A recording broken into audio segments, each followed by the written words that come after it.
لبیک یا صاحب القرآن، لبیک لبیک یا صاحب القرآن، لبیک لبیک یا صاحب القرآن، لبیک لبیک یا صاحب القرآن۔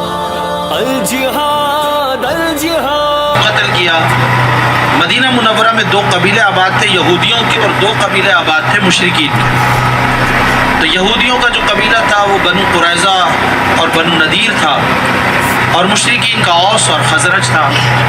اب یہودیوں کا ایک قبیلہ مشرکین کے قبیلے کا حلیف تھا، یعنی ان کا الائنس تھا، اتحادی تھا۔ دوسرا قبیلہ دوسرے مشرکین کا اتحادی تھا، اور مشرکین لڑتے رہتے تھے۔ مطلب ایک مشرک قبیلہ اور ایک یہودی قبیلہ، یہ ایک ہو گئے، دوسرا مشرک قبیلہ دوسرا یہودی قبیلہ، یہ ایک ہو گئے۔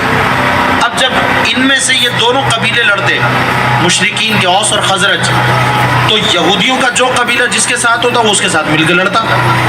اب جب مل کے لڑے گا تو جہاں مشرکوں کو مارے گا یہودیوں کو بھی مارے گا، جس کی وجہ سے وہ آپس میں قتل و غارت گری کرتے، اور جنگ میں جو سامنے آتا یہودی کو مارتا۔ اور اللہ فرمایا تم نے اقرار کیا تھا آپس میں ایک دوسرے کو قتل نہ کرو گے، لیکن جب تم اتحادی بن گئے مشرکین کے تو تم نے یہ کام کیا۔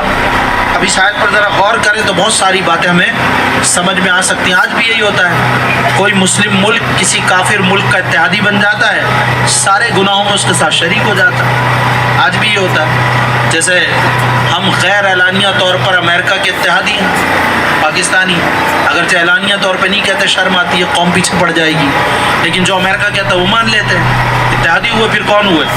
تو غیر اعلانیہ طور پر بہت سے اسلامی ممالک یہودیوں کی، کافروں کے ممالک کی تائید کر رہے ہوتے ہیں، اور جب تائید کرتے ہیں تو وہ مسلمانوں کو مار رہے ہیں، اس کا مطلب یہ بھی مار رہے ہیں، یہ مسلم ممالک بھی قتل میں شریک ہے۔ تو جتنے ملک اسرائیل کے اتحادی تھے اس دور میں، اگر وہ مسلم ملک تھے تو غزہ کے مسلمانوں کا خون ان کے سر پر بھی، تو انہوں نے مسلمانوں کو مارا، بستیوں کو ویران کیا، پورا غزہ ویران ہو گیا۔ یہی حال یہودیوں کا تھا، تو ان کو بھی منع کیا گیا تھا، اور مسلم قوم کو بھی آپس میں قتال سے، لڑنے سے، قتل و غارت گری سے منع کیا گیا۔ ہاں کافروں سے لڑو، آپس میں ایک دوسرے کو قتل نہ کرو۔